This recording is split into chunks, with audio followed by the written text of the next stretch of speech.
de théologie politique. Le but de ce soir, c'est pas forcément de vous présenter une réflexion complètement aboutie, mais j'essaie de rassembler un peu les quelques réflexions en matière de théologie politique que j'ai pu avoir dans les derniers mois. Le but, c'est qu'on en discute un peu ensemble. Ça va être peut-être un peu dense, mais n'hésitez pas si vous avez des questions. Comme dans toute bonne conférence, il faut commencer par cibler un ennemi. Et l'ennemi aujourd'hui, c'est Marcel Gauchet et l'idée de désenchantement du monde. Ce que je voudrais essayer de montrer ce soir, c'est que nous ne vivons pas dans un monde désenchanté. Et il est évident que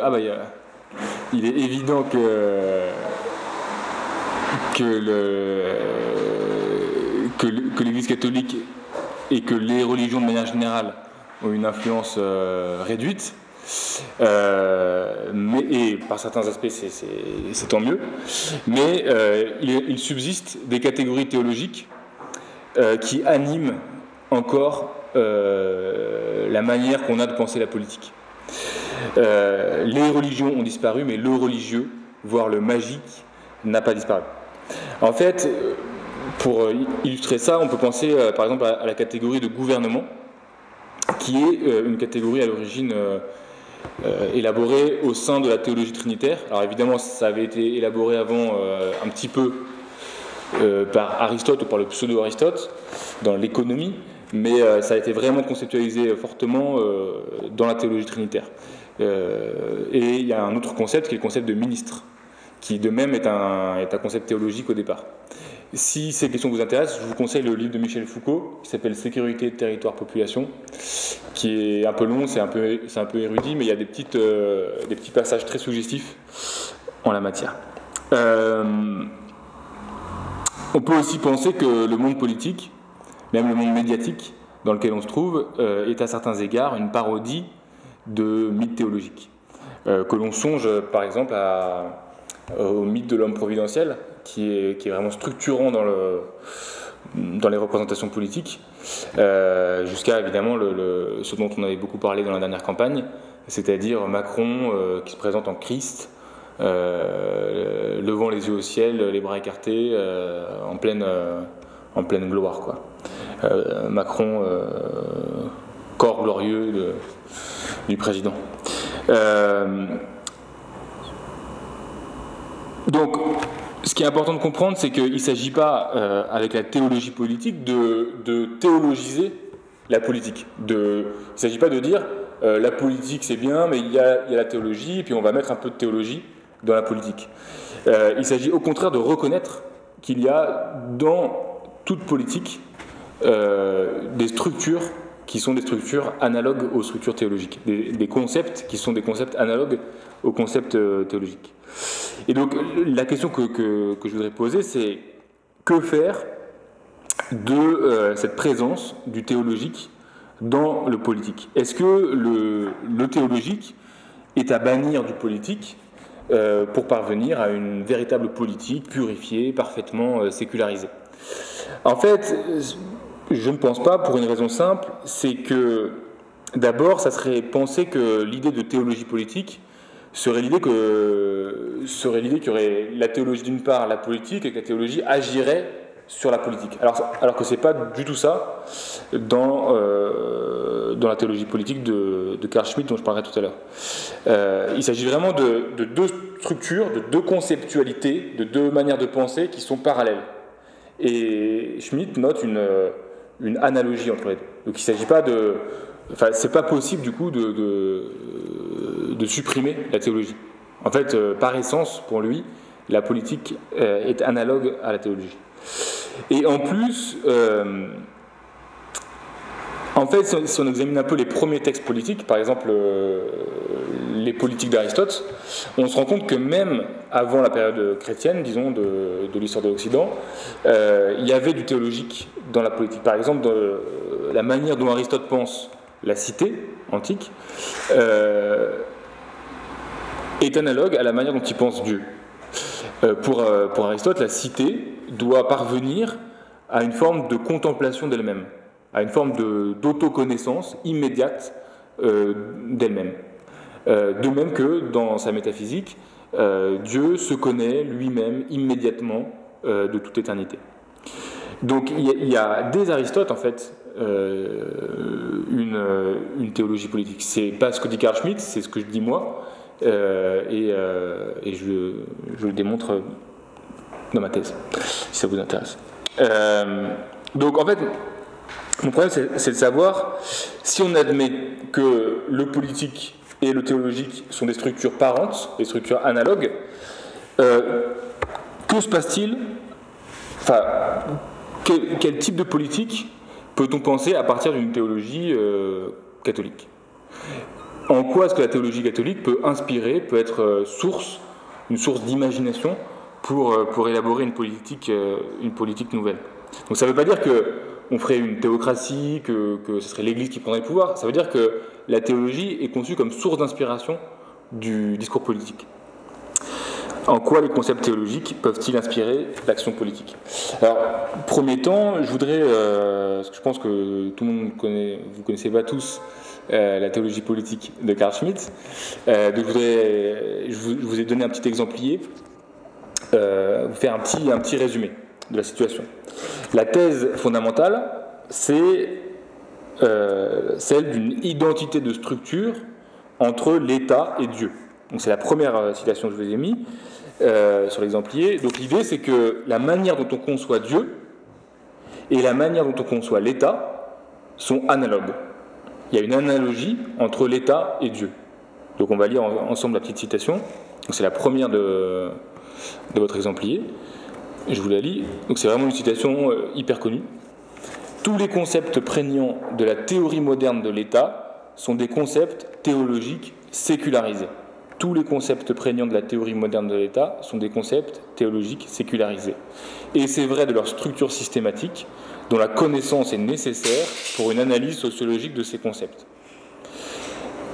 Donc là, on ne comprend pas, et Schmitt va donner un exemple.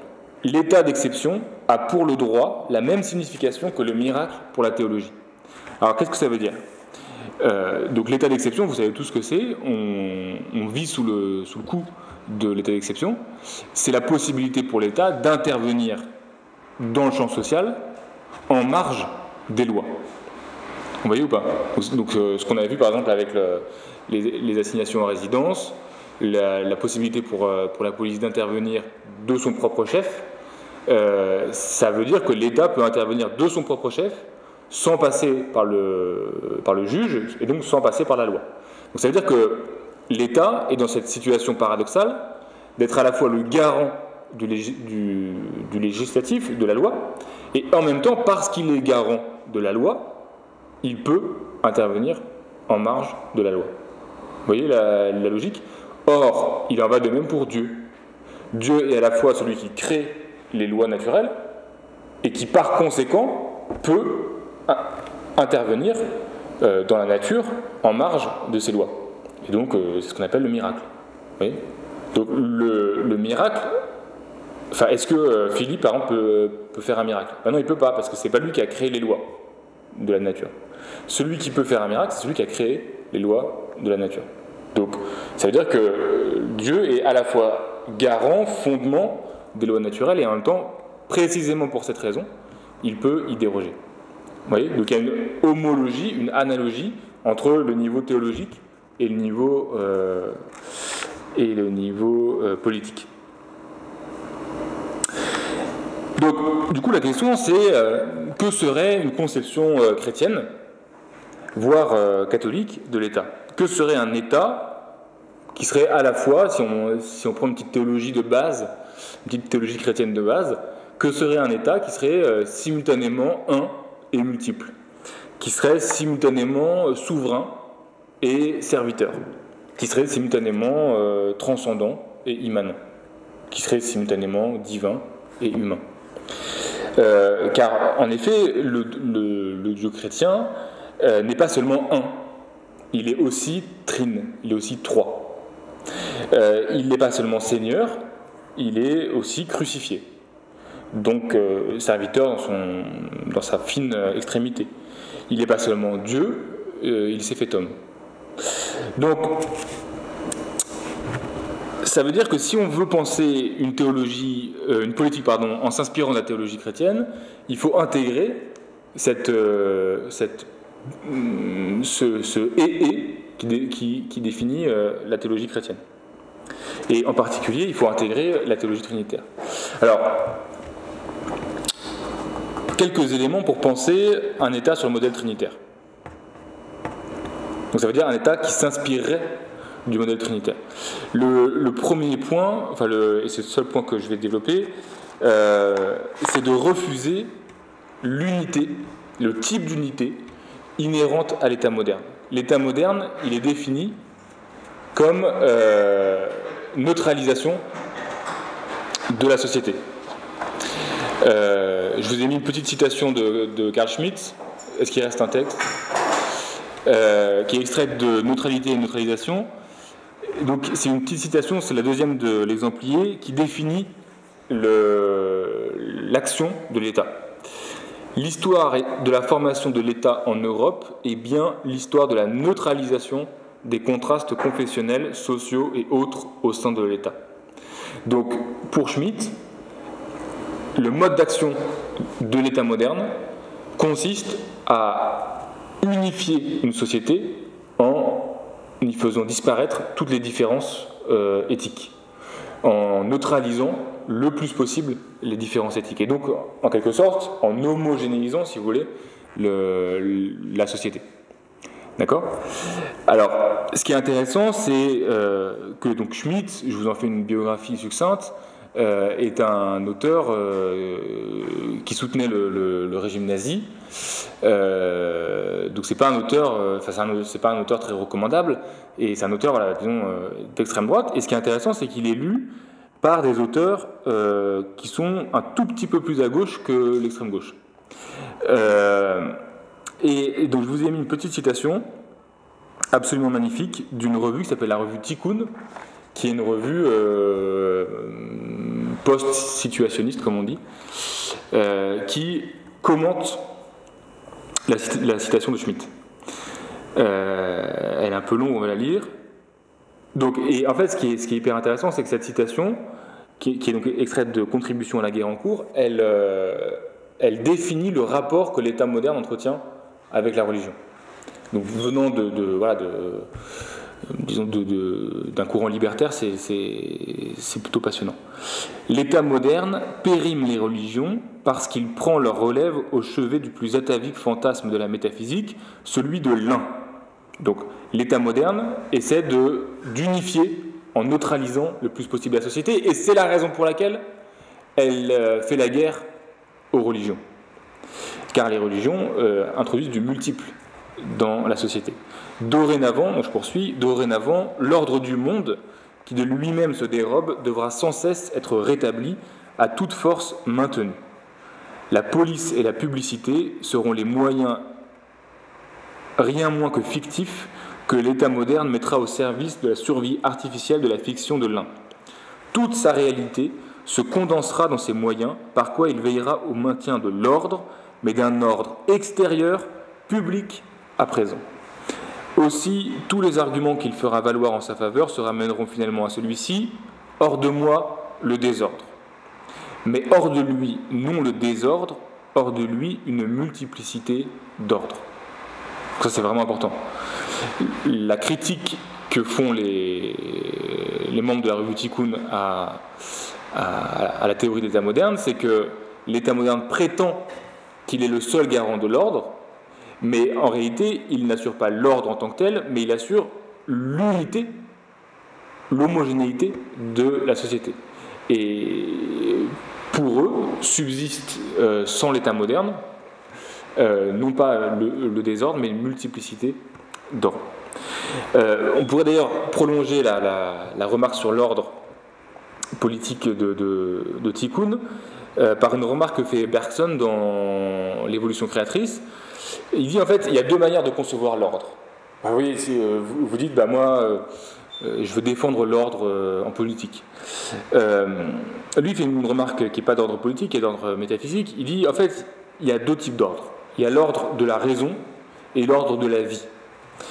Selon la raison, il s'agit d'un ordre répétitif, qui est réductible à l'identité d'un même schéma. Vous voyez, par exemple, l'ordre de la production mécanique, par exemple. C'est toujours la même chose qui sort de la ligne de production.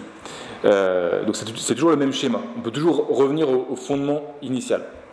Alors que l'ordre, qui est l'ordre vital, il s'agit d'un ordre, disons, par continuité et par fécondité.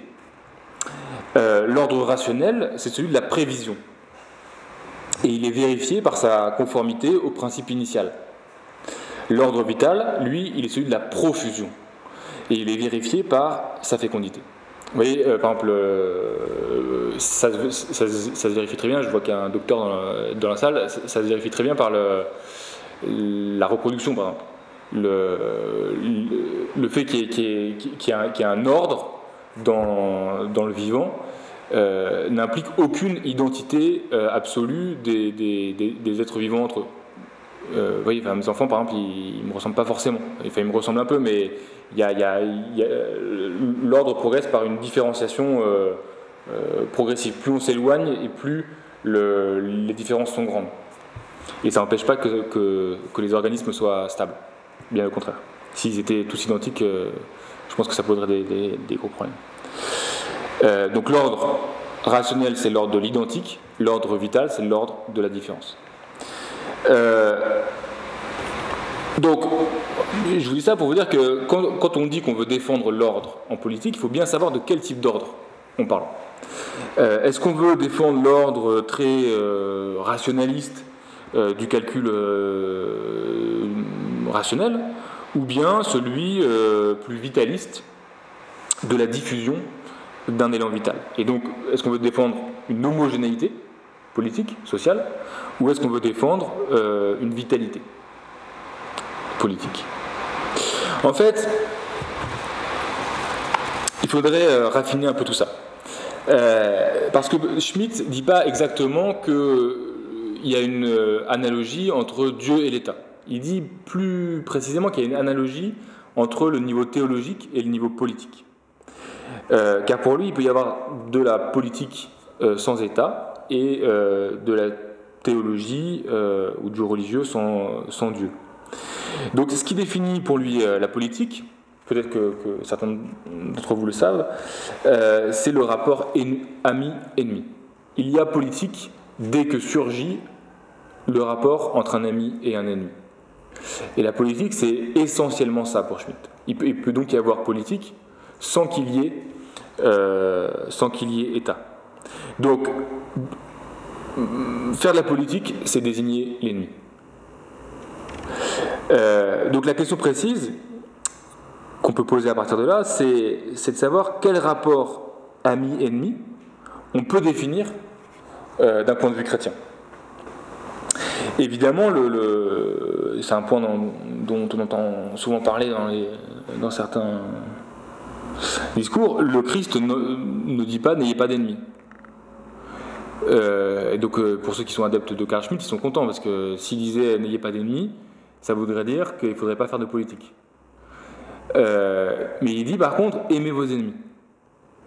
Du coup, la question que je me pose, et j'avoue j'ai pas trop de réponse, c'est que signifie l'amour des ennemis politiquement?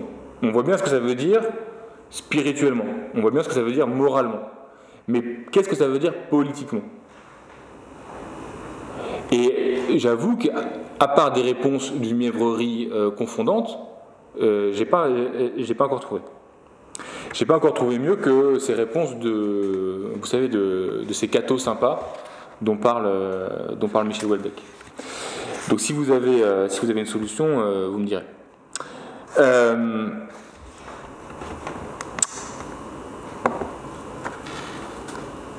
Ceci signifie qu'il faut aussi concevoir, tout comme la politique n'est pas définie par l'État, que le christianisme ne se définit pas seulement à partir du concept de religion. le christianisme ne se définit pas seulement à partir du concept de religion. En fait, si on y regarde de près, ce concept de religion est un peu louche. Il est une invention de l'État. En fait, on pourrait le définir très précisément en disant que le concept de religion ne désigne pas tellement une réalité, il est en réalité une opération par laquelle l'État à la fois nomme un certain champ qui est celui de l'Église, tout en repoussant l'Église hors du domaine public. Le concept de religion est inventé par l'État pour repousser la religion dans le domaine privé, pour séparer le religieux conçu comme culte privé avec le politique conçu comme gouvernement des intérêts individuels. Ça, c'est un point que Cavanaugh, je ne sais pas si certains d'entre vous connaissent, William Cavanaugh, qui est un théologien américain, qui était d'ailleurs au Simone il y a quelques mois, a très très bien montré dans un livre qui s'appelle « Le mythe de la violence religieuse », qui est vraiment un livre magnifique, « Le mythe de la violence religieuse ». Et en fait, il montre que l'État moderne est fondé sur l'idée qu'il est le seul sauveur possible, et que les religions ne peuvent pas sauver les hommes de la violence terrestre, car dès que les religions surgissent dans l'espace public, elles sont en confrontation et donc elles suscitent la violence. Donc l'opération induite par le concept de religion, c'est la suivante: nommer un ennemi, qui est en réalité une forme de vie indépendante de l'État, pour la cantonner à la sphère privée. Et donc neutraliser la religion au nom de la neutralité. Alors le problème, c'est que la religion, en fait, vous savez, ça vient d'un mot religio. Je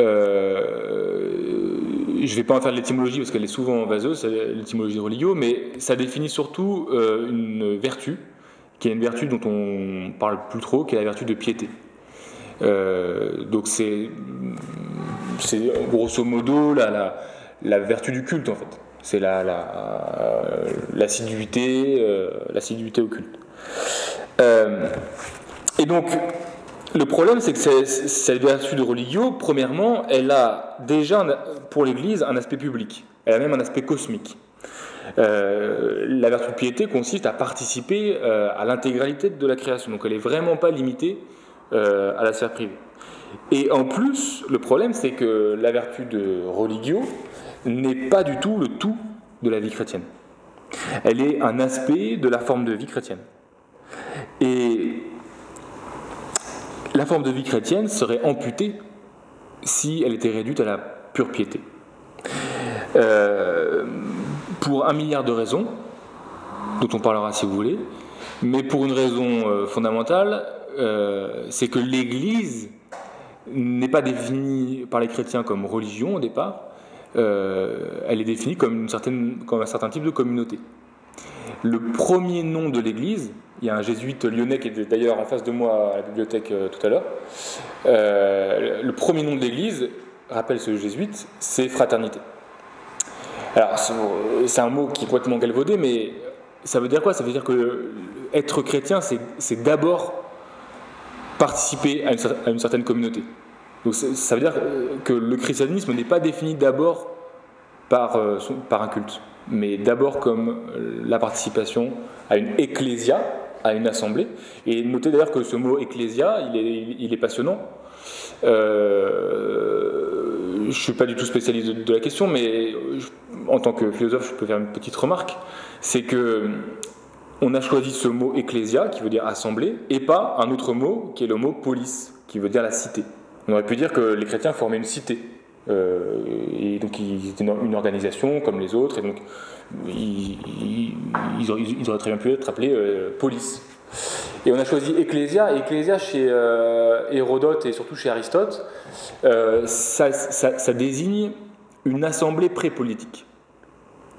Donc ça n'est pas la cité, la police, au sens vraiment plein et entier que lui prête Athènes et en particulier Aristote. Et sans doute, petite hypothèse herméneutique, sans doute parce que la police la cité, pour Aristote, a pour finalité l'autarkeia, l'autosuffisance. Donc ça serait saugrenu de penser que l'ecclésia, l'assemblée des chrétiens, a pour finalité l'autosuffisance. Elle a pour finalité exactement le contraire. Sa finalité, c'est de reconnaître sa dépendance à l'égard d'un seigneur. Et donc, c'est la proposition d'une libération par la reconnaissance d'une certaine dépendance. Deuxième point, par conséquent, quelle politique on peut tirer de la forme de vie catholique? Il y avait, ça c'est un point qui est quand même assez connu, il y avait une sorte de théologie politique dans la sociologie de Weber, dans la mesure où Weber, donc il a écrit un livre qui s'appelle L'éthique protestante et l'esprit du capitalisme. Weber proposait de connecter une éthique religieuse, l'éthique protestante, avec le développement du capitalisme.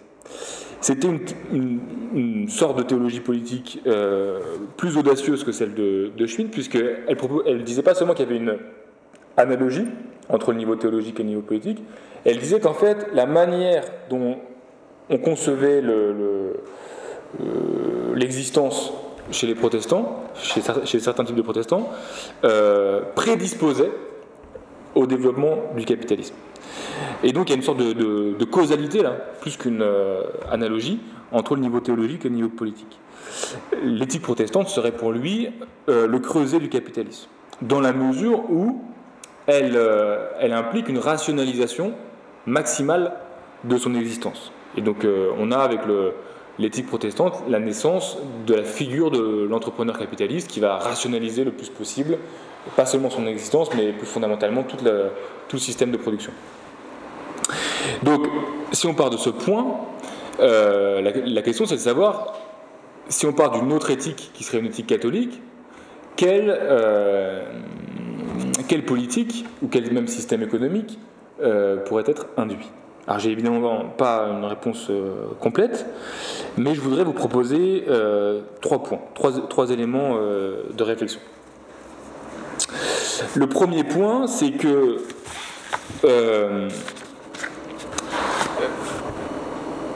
on peut partir d'un point radicalement opposé à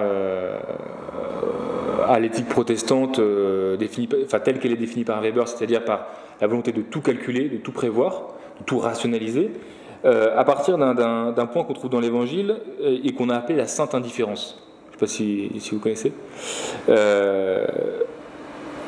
C'est lorsque il est dit « Ne vous souciez pas de ce que vous mangerez, de quoi vous vous vêtirez, etc. etc. » Et on trouve à la fin une phrase qui est devenue un dicton « À chaque jour suffit sa peine ». Donc ce à quoi nous invite l'Évangile, c'est exactement le contraire du calcul rationaliste des moindres aspects de son existence, c'est de vivre dans un maintenant en contemplant l'éternel présent. Ça serait un premier point, qui serait une première disposition éthique radicalement opposée à la disposition éthique précapitaliste. Il y a un deuxième point, c'est ce qu'on appelle la paroisse. En fait, le mot paroisse, il est complètement sous-exploité aujourd'hui. Je pense que c'est vraiment un terme qu'il faudrait réinvestir. Quand on dit paroisse, même ça sent la naphtaline, ça sent la vieille aube jaunie et les vieilles processions de nos grands-mères. En fait, le mot paroisse, il vient de paroikia, qui veut dire le séjour. Il y a une magnifique conférence que je vous conseille, que vous pouvez trouver sur Internet, de Giorgio Agamben, qu'il a prononcée en 2009 à Notre-Dame de Paris, lors des conférences de Carême. Donc Giorgio Agamben, c'est l'inspirateur de la revue Tikkun, du Comité Invisible. Donc c'est pas spécialement comment dire, du moins en première analyse, une conduite de bénitier. Et sa conférence est absolument passionnante. Qu'est-ce que ça veut dire que la forme de vie catholique s'organise autour de la paroisse et donc autour d'un séjour? Ça veut dire qu'elle implique de relativiser les formes politiques humaines. Plus précisément, elle implique de refuser une tendance inhérente aux formes politiques humaines, qui est la tendance à l'idolâtrie. Ce qui veut dire une chose assez précise. En tant que catholique, si on part de la forme de vie, disons, paroissiale, on doit exercer un refus de faire des formes politiques humaines des sauveurs de l'humanité. Et par conséquent, de refuser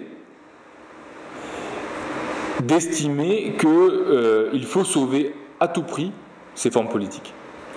Et je vais prononcer le concept pour que ce soit bien clair. Ça implique de refuser la logique de la raison d'État. Cette logique de la raison d'État, elle signifie une chose, disons d'un point de vue de théologie politique, elle signifie que l'État est à sauver coûte que coûte, même si cela implique d'écraser des personnes. Et donc, je vous conseille un livre de Thuot qui étudie de manière un peu érudite mais passionnante l'émergence du concept de raison d'État.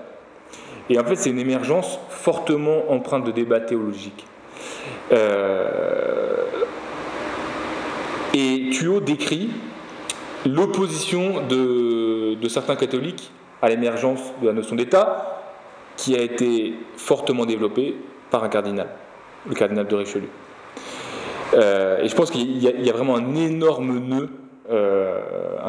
nœud politique. Je pense qu'on devrait passer un mois à réfléchir là-dessus, tellement ça pourrait libérer des potentialités politiques. Donc, tout ça pour vous dire que la paroisse implique de remettre en question des concepts tels que celui de raison d'État, parce qu'elle est un concept qui tient ensemble le particulier et l'universel. Et donc le concept de paroisse, et donc la forme de vie paroissiale, implique de s'opposer à deux types d'hégémonie: l'hégémonie du particularisme et l'hégémonie de l'universalisme. Précisément parce qu'elle tient ensemble le particulier et l'universel. L'hégémonie du particularisme, ça pourrait être les politiques identitaires ou régionalistes dans certains cas, qui font de l'identité particulière un absolu. L'hégémonie de l'universalisme, on peut en distinguer deux. Celui de l'État-nation, qui prétend être le seul dépositaire de l'universel et donc qui prétend, qui s'efforce de détruire toutes les particularités locales. Et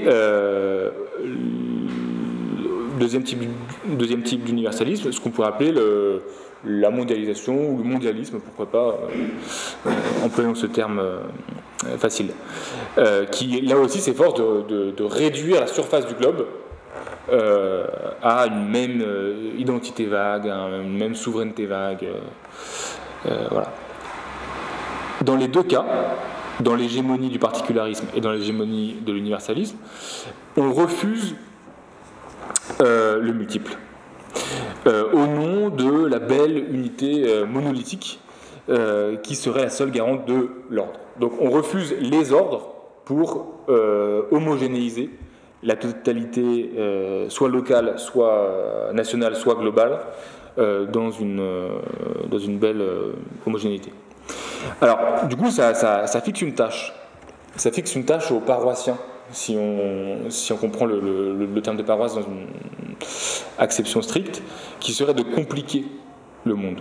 En fait, il y a une tendance à la simplification du monde, et il y aurait une tâche paroissiale, disons, qui serait de compliquer le monde. Mais jusque-là, on est encore chrétien et on n'est pas encore catholique. Et donc mon troisième point, qui s'appuie sur la forme de vie chrétienne et là catholique pour essayer de penser la politique, ça serait ce qu'on appelle la présence réelle. La présence réelle. En fait,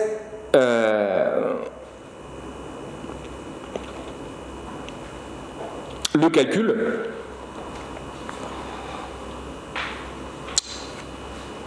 sur lequel s'appuie le gouvernement inhérent à l'État moderne et sur lequel s'appuie le capitalisme, implique une forme d'absence au monde. On n'est jamais présent au monde, on est toujours en train de calculer ce qui va advenir. Et donc, la forme de vie dans laquelle on est pris, du fait de l'émergence de l'État moderne et du fait du développement du capitalisme contemporain, est une forme d'absence. Et donc, je trouve absolument passionnant que toute la vie catholique soit centrée sur une chose relativement mystérieuse qu'on appelle la présence réelle. La liturgie catholique nous invite à commencer notre existence chrétienne par une attention simultanément à Dieu, dans sa présence pure et matérielle, et au monde comme lieu où Dieu s'incarne. Et donc ça, je trouve que là, il y a vraiment une potentialité politique énorme.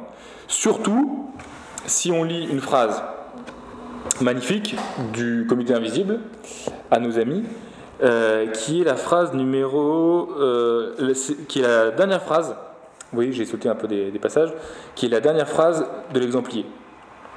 Et donc, qui définit la crise. C'est quoi la crise ?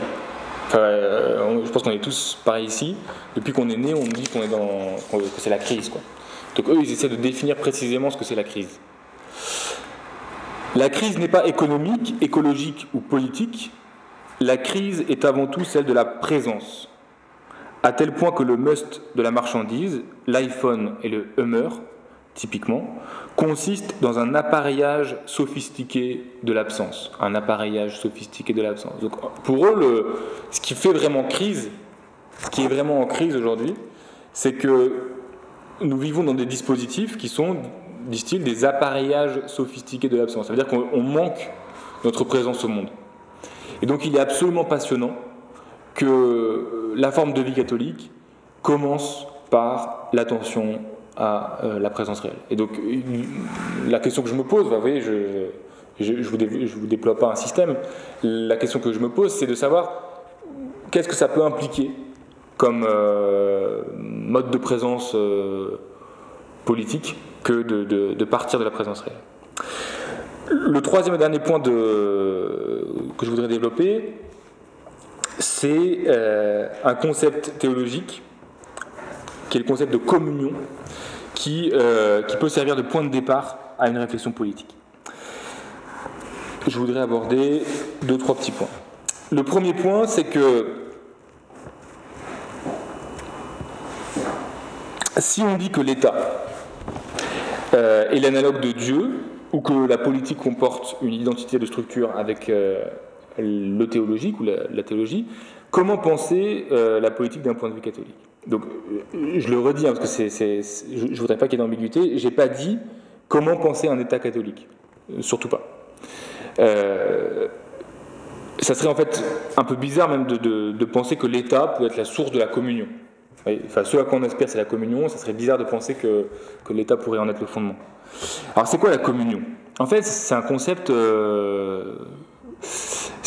pareil, qui est comme le concept de paroisse, qui est complètement sous-exploité. Je trouve dans les discours des catholiques d'aujourd'hui. En fait, on peut le distinguer de deux choses. D'abord, on peut le distinguer de l'individualisme. La communion, ça s'oppose à l'individualisme, puisque l'individualisme, c'est ce qui isole, c'est ce qui sépare. Mais la communion se distingue aussi de la communauté, dans la mesure où la communauté a une tendance néfaste, intrinsèque, qui est d'écraser la personne. Donc la communion, c'est l'idée réalisée dans la Trinité d'une unité qui sauvegarde la multiplicité des éléments qui participent à cette unité. Autrement dit, c'est l'idée d'une unité entre des personnes qui ne broie pas ces personnes dans la communauté. Et c'est la raison pour laquelle il est difficile de penser que l'État pourrait être au fondement de la communauté. En effet, le paradoxe de l'État, c'est qu'il fait exister une certaine unité, enfin du moins de l'État moderne, il fait exister une certaine unité tout en empêchant la communion. L'État, en fait, son paradoxe, c'est que simultanément, il unifie et il sépare. L'État unifie et sépare. Il y a un vieux terme théologique très débattu qu'on trouve chez saint Paul dans sa deuxième épître aux Thessaloniciens, qui rend bien compte, je trouve, de cette action de l'État moderne, qui est le terme de catéchone. Le catéchone, en fait, ça veut dire le retenant. On en avait parlé il y a un an ici, et je fais un petit résumé. En fait, le catéchone, c'est ce qui retient. Ce qui veut dire que le catéchone, c'est à la fois ce qui tient ensemble et ce qui empêche. Le catéchone, c'est à la fois ce qui tient ensemble et ce qui empêche. L'État est à la fois ce qui tient ensemble les hommes et ce qui empêche leur communion. Pourquoi ? Parce que l'État est une médiation qui s'oppose comme un absolu, comme le seul vrai garant de l'unité. Et donc ça veut dire que si on prend au sérieux le concept de communion, il faut qu'on élabore des formes de vie, des formes d'organisation, qui soient des formes d'organisation où on fait émerger la communion par nous-mêmes, sans qu'elle soit retenue par l'État. Ça, c'était le premier point. Le deuxième point, si on prend la communion comme point de départ théologique de nos réflexions politiques, on peut prendre la liturgie qui entoure la communion comme une sorte d'utopie qui nourrit nos imaginaires politiques. En fait, la communion, donc c'est un acte que la tradition effectue dans une liturgie, et je vais vous donner un exemple pour faire comprendre ce que je veux dire. C'est que, elle institue un certain ordre entre les hommes. Cavanaugh, dont j'ai parlé tout à l'heure, donc si vous ne connaissez pas Cavanaugh, vous pouvez lire Eucharistie et mondialisation. Ça fait 121 pages, 123 pages. C'est vraiment magnifique. Cavanaugh, c'est le livre qu'il faut lire après ce soir.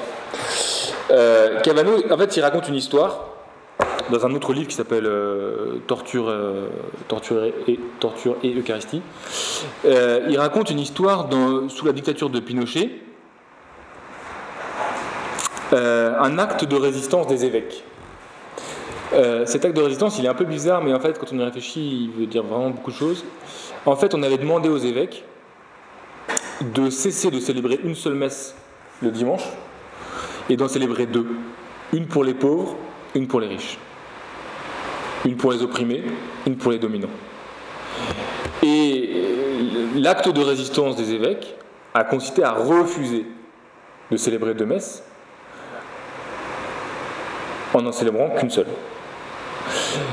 Et ce que ça induisait, c'est qu'il y a dans l'ordre liturgique une égalité de tous devant la communion offerte aux hommes.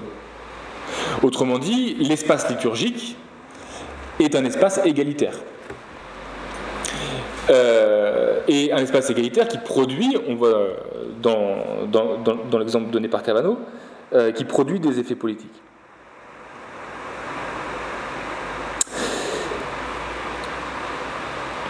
Donc la question qui se pose, c'est comment est-ce que cet espace égalitaire, qui est l'espace de la communion par la liturgie, peut nourrir nos imaginaires politiques. En plus, petite remarque, moi je sais pas, à chaque fois que je vais à la messe, la liturgie est bourrée de concepts politiques. Il y en a un qui me frappe à chaque fois, c'est quand on dit car c'est à toi qu'appartiennent le règne, la puissance et la gloire. Car c'est à toi qu'appartiennent le règne, la puissance et la gloire. C'est une phrase de fou en fait. Parce que ça veut dire quoi si on y croit, si on la prend au sérieux? Ça veut dire que ce n'est pas au roi, aux puissants et à ceux qui ont la gloire qu'appartient le règne, la puissance et la gloire.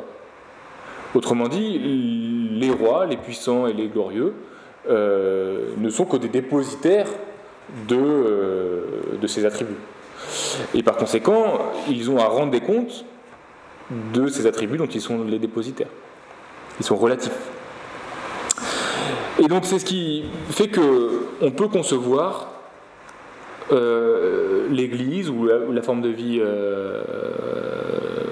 catholique qu'on peut appeler la communion comme une anti-institution. Il y a une critique qui a évidemment sa part de légitimité, qui consiste à dire que l'Église c'est vraiment la grosse institution romaine avec sa hiérarchie, etc. En fait, j'aimerais soutenir l'idée exactement inverse. C'est-à-dire que peut-être que ce qui est intéressant dans l'Église, c'est qu'elle n'est une institution que pour relativiser toutes les autres institutions. Qu'est-ce que ça veut dire ?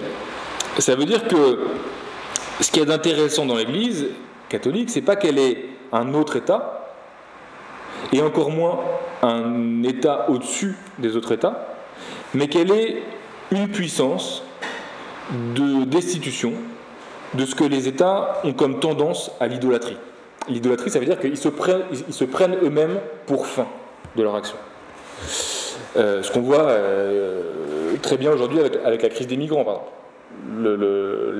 La crise des migrants, une des significations, c'est que on laisse mourir des gens dans la Méditerranée, par exemple, en disant si on ne fait pas, si on faisait autrement, si on accueillait, comme on dit, toute la misère du monde, du coup ça ferait exploser les États. Donc on dit la survie de l'État, le salut de l'État est supérieur au salut des personnes. Et donc on en fait un absolu, une idole donc. Donc ça veut dire que ce qui est intéressant dans l'Église, c'est qu'elle ne peut pas, en tant qu'anti-institution ou contre-institution, elle ne peut pas être un outil de sanctification de l'État. C'est ce qui peut être d'abord, c'est ce qu'il y a d'ambigu quand on dit les racines chrétiennes de la France. En fait, c'est une expression qui a sa part de vérité et qui a quand même une grosse part d'ambiguïté.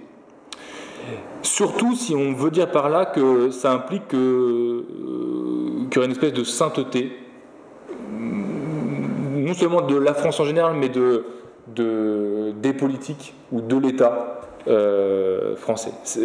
Donc c'est une expression problématique si ça implique de sanctifier l'État et l'ordre des choses. Et en plus, c'est ambigu parce que si on y regarde de près, si on examine de près ces racines chrétiennes, en fait, elles sont, il y a une conférence sur ce sujet il y a 3 semaines, ici, elles sont simultanément des racines anticatholiques. Les racines chrétiennes de la France sont simultanément des racines anticatholiques. Pourquoi est-ce que je dis ça ? Parce qu'en fait, si on prend l'action des rois très chrétiens, alors sans évidemment tout réduire à ce que je vais dire, mais une bonne partie de l'action des rois très chrétiens a consisté à s'opposer au pape. Et ce, depuis bien longtemps. Vous savez qu'au XIIe siècle, il y a une bulle pontificale qui s'appelait Unam Sanctam, donc une sainte, qui consistait à dire que, attention, l'État français, la royauté, ne peut pas être tenu pour sainte. Il n'y a qu'une seule institution sainte qui est l'Église. Et donc, l'Église catholique a été en conflit avec l'État français, disons, dans sa construction, évidemment pour des raisons politiques, mais aussi pour des raisons théologiques. Aussi parce que la monarchie, la royauté, et ensuite la République, a eu tendance à s'auto-glorifier. Et il y a vraiment, évidemment, un paroxysme avec Louis XIV. Je ne l'ai pas amené ici, mais il y a un livre d'Alexandre Maral qui s'appelle Louis XIV et Dieu, que vraiment je vous conseille parce qu'on voit à quel point le christianisme d'un roi de France comme Louis XIV est à la fois extrêmement affirmé, et en même temps il est affirmé en s'opposant au pape de l'époque, Clément VII, je crois. Non, Innocent VII. Et ça, c'est ce qu'on appelle le gallicanisme. Le gallicanisme, théologiquement, ça veut dire la sanctification de l'État au détriment de la sainteté de l'Église. Et donc, si on prend au sérieux Unam Sanctam que l'Église est sainte, ça implique de chasser les tentatives de l'État de se sanctifier lui-même. Donc vous voyez que l'Église a par conséquent pour fonction de conduire les pouvoirs à se réduire le plus possible. Elle est en fait un plan à partir duquel on peut contester la légitimité des pouvoirs. Donc elle est une institution, anti-institution, à partir de laquelle on peut contester la légitimité des pouvoirs. Alors c'est quoi un pouvoir, en fait? C'est pas facile à définir un pouvoir. Un pouvoir, c'est ce qui s'approprie quelque chose. Un pouvoir, c'est ce qui s'approprie quelque chose. Il y a du pouvoir là où il y a de l'appropriation. Il y a de l'appropriation là où il y a du pouvoir. Donc, si on dit, comme saint Paul, que tout pouvoir vient de Dieu, ça veut dire qu'on a pour mission de refuser toutes les appropriations destructrices. Tous les moments où le pouvoir va s'approprier des choses jusqu'à les détruire, au lieu de les faire exister pour qu'elles rendent gloire à Dieu. Et donc, le point vraiment où les chrétiens, je pense, ont vraiment à intervenir, c'est sur ce problème de l'appropriation. C'est un problème vraiment métaphysique, mais qui a vraiment une implication politique énorme. C'est que on peut établir le diagnostic suivant de la situation globale du monde, qui est que l'appropriation pose un double problème. La manière dont on s'approprie les choses pose un double problème. Le premier problème, c'est que nous nous approprions le monde en le détruisant. Nous nous approprions le monde en le détruisant. Notre mode d'appropriation du monde est simultanément un mode de destruction. C'est la raison pour laquelle il y a ce qu'on appelle une crise écologique. La crise écologique, ça veut dire que la manière dont principalement l'Occident s'est approprié la nature a simultanément consisté à la détruire. Ça, c'est le premier problème. Et le deuxième problème, c'est que la manière dont on s'approprie le monde, dont on doit être les jardiniers, je vous le rappelle, est aussi une manière d'appauvrir les hommes, du fait de la captation des richesses par quelques-uns. Donc, le problème que pose l'appropriation, c'est qu'elle est simultanément une destruction de ce qu'elle s'approprie et un appauvrissement de ceux qui ne bénéficient pas des richesses produites par l'appropriation. Et donc c'est pour ça que c'est pas du tout un hasard si le pape a écrit une encyclique sur l'écologie. Pour moi, c'est vraiment un signe des temps. Ça veut dire que le point précis, le point sérieux sur lequel, en tant que chrétien, on doit intervenir, c'est sur la manière dont on s'approprie les choses. Évidemment la nature, mais aussi bien sûr la vie. Enfin, vous savez tous les débats qu'il y a sur la défense de la vie, etc. En fait, c'est vraiment un problème d'appropriation. L'homme s'approprie tout jusqu'à la vie humaine, au point de la détruire quand il estime que celle-ci n'est pas digne ou n'est pas vivable ou n'est pas calculée. Et donc c'est cette structure générale de l'appropriation qu'en tant que chrétien ou catholique on a contesté, je pense. Je conclus.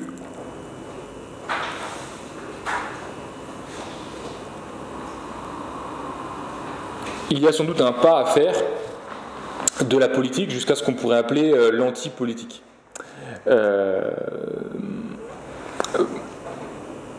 Vous savez que, en fait, il y a une chose bizarre, c'est que quand on est chrétien, on pense que l'histoire est terminée, que ce qu'il y avait de substantiel, ce qu'il y avait d'important dans l'histoire, c'est joué, que le salut est donné. Et donc on n'attend pas le salut en fait, le salut est déjà donné. Donc l'histoire n'est pas un progrès vers un salut qui va venir. L'histoire est un délai donné à notre conversion pour qu'on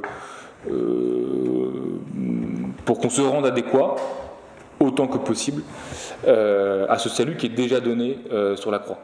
Donc la philosophie de l'histoire chrétienne n'est pas une philosophie progressiste. Tout est déjà donné, tout est consommé. Donc,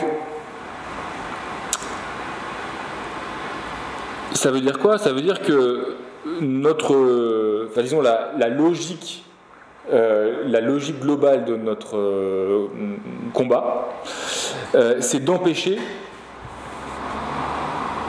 ce qui retient la résurrection, ce qui retient la puissance de salut donnée par la résurrection, en nous et dans le monde. Et donc, la manière dont les chrétiens changent le monde, ont à changer le monde, ne consiste pas à produire un monde nouveau, ou à construire un monde nouveau, mais à laisser advenir le salut qui est déjà donné. Autrement dit, il ne s'agit pas de prendre le pouvoir. Il ne peut pas s'agir de prendre le pouvoir pour un chrétien, mais au contraire de nous déprendre du pouvoir. Et c'est ainsi que l'Église peut être une puissance de destitution de l'idolâtrie politique qui est à l'œuvre, vraisemblablement jusqu'à la fin des temps. Je vous remercie.